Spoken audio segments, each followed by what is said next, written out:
Donc, un jugement hier dans une question sensible qui, bon, il y avait déjà eu des jugements de la Cour suprême là-dessus, il y a déjà eu une loi du Québec là-dessus, mourir dans la dignité, on s'en souvient tous. Mais on questionnait, en fait, on remettait en question devant le tribunal ce critère dans la loi d'une mort, une mort imminente, là, une mort raisonnable, une mort qu'on a qualifiée de prévisible à relativement court terme. Des gens disent, même si notre mort n'est pas imminente, nous voulons avoir accès, compte tenu de notre condition, à l'aide médicale à mourir. Maître Daniel Chalifou, avocate, est avec nous. Bonjour. Bonjour. Et le jugement d'hier, donc, qui pour ces gens-là, pour les demandeurs, est une victoire sur toute la ligne, là. Ah, tout à fait, absolument. Une victoire sur le fait que, dorénavant, tant la loi provinciale que la loi fédérale ne pourront plus invoquer la question de fin de vie ou mort raisonnablement prévisible.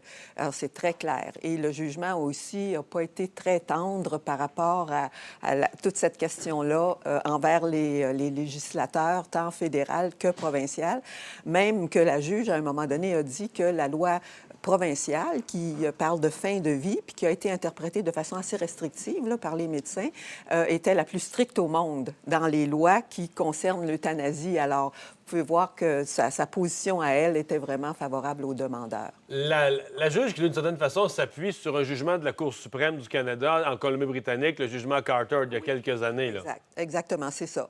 Et puis, dans le jugement Carter, les juges de la Cour suprême ne défendaient pas, au contraire, aux législateurs de pouvoir mieux encadrer, puis de faire un peu des sauvegardes là, pour s'assurer que tout se passe bien à ce niveau-là. Mais on disait, ils sont allés trop loin. il faut donner aux gens l'accès à une aide médicale à mourir. C'est ça. C'est qu'en vertu du droit à l'autodétermination, on peut faire certaines restrictions, mais il faut que ça soit conforme aux principes généraux du droit. Et les restrictions, en l'occurrence, celles de la fin de vie et de la mort raisonnablement prévisible, la juge a trouvé que ça allait trop loin, que ça atteignait vraiment les droits des personnes. Alors aujourd'hui, on peut dire que les personnes comme M. Truchon, Mme Gladu, mais également toutes les personnes qui ont des maladies dégénératives comme la sclérose en plaques, la maladie de Parkinson, vont pouvoir demander l'aide médicale à mourir sans nécessairement être en fin de vie ou d'avoir un délai quelconque. Donc, est-ce qu'on reste avec un critère, par exemple? Les maladies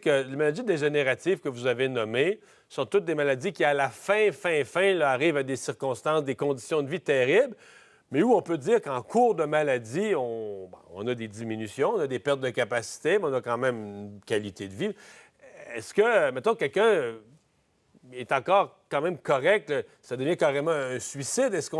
Oui. Bien, écoutez, je s'arrête parce que dans la loi, présentement, il y a toujours la question d'avoir une maladie grave et incurable et un déclin avancé des capacités. Donc ça, ça reste. Ça reste, ça. Ça n'a pas été mis en cause d'aucune façon. Alors, le déclin avancé des capacités, on pourrait dire que ça correspond un peu à un stade avancé de la maladie. Et autre chose très importante, ce que la juge, d'ailleurs, discute longuement dans son jugement, c'est que le critère qui devrait être le premier, c'est la souffrance.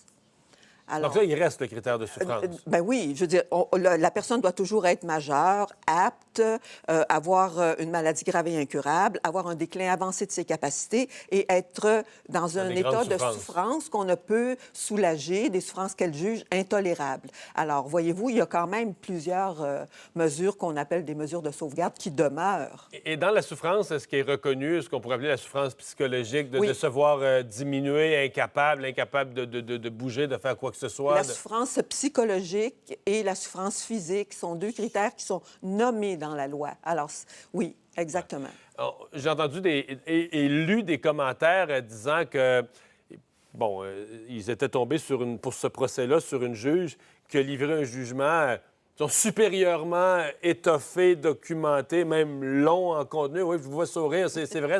200 pages. Oui, mais c'est votre sentiment aussi que c'est pas un jugement de la Cour suprême, là, c'est un jugement de première instance, mais étonnamment, particulièrement étoffé, oui. C'est un jugement très étoffé. C'est un jugement qui est allé vraiment dans le cœur des choses, au niveau du droit, mais au niveau aussi humain. Il y a plein de compassion pour ces gens-là. Elle a étudié tous les témoignages d'experts, les témoignages. Donc, c'est vraiment un jugement, disons que si jamais le gouvernement, soit provincial, fédéral ou les deux, en appel du jugement, ça va être une côte à remonter, je pense.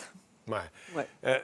Bon, d'abord, vous devancez un peu ma prochaine question parce que ce matin, il y a eu une conférence de presse là, de Maître Ménard, mais avec les demandeurs, là, Mme Gladu, M. Truchon. Et c'était exactement, essentiellement, bon, ils ont commenté le jugement, ils se sont dissatisfaits du jugement, mais leur plus gros message, c'était, s'il vous plaît, autant au gouvernement du Québec qu'à tous les partis fédéraux, parce qu'à Ottawa, ils sont en campagne, là. Oui. N'allez pas en appel, engagez-vous à ne pas aller en appel, respectez ce jugement. Votre sentiment à vous, c'est est-ce que le jugement va être respecté ou est-ce qu'on va vouloir aller à un tribunal supérieur? Écoutez, ne serait-ce que parce que c'est une question si importante. Un jugement de la Cour supérieure, avec tout le respect que j'ai pour la Cour supérieure, c'est toujours mieux d'avoir le plus haut tribunal du pays qui a vraiment décidé par rapport à une question qui est de vie ou de mort dans le moment. Alors, je ne sais pas qu'est-ce que... C'est peu probable que ça ne se rende pas à la Cour suprême. Bien, c'est un peu ça que vous dites, là. c'est ça. Et le gouvernement a dans son intérêt de défendre ses lois. Je veux dire, c'est sa mission aussi de défendre ses lois. Alors, c'est possible qu'il n'aille pas en appel, mais disons que si vous me demandiez mon opinion là-dessus, je pense qu'ils vont plutôt y aller. Oui. On avait encore un sondage il y a quelques mois. L'opinion publique, en général, semble favorable, ouverte à ces élargissements. Reste qu'il y a des gens qui... Je l'entends déjà, l'objection de gens qui vont dire, bien, écoutez, bien, quand on a commencé à parler de tout ça, on nous rassurait, on disait, écoutez, là, c'est pas du suicide assisté du tout, du tout, du tout. Et les gens vont dire, bien là, si on n'est pas face à une mort raisonnablement prévisible ou prochaine ou imminente, on s'approche de... faut appeler les choses par leur nom, là, c'est du suicide assisté.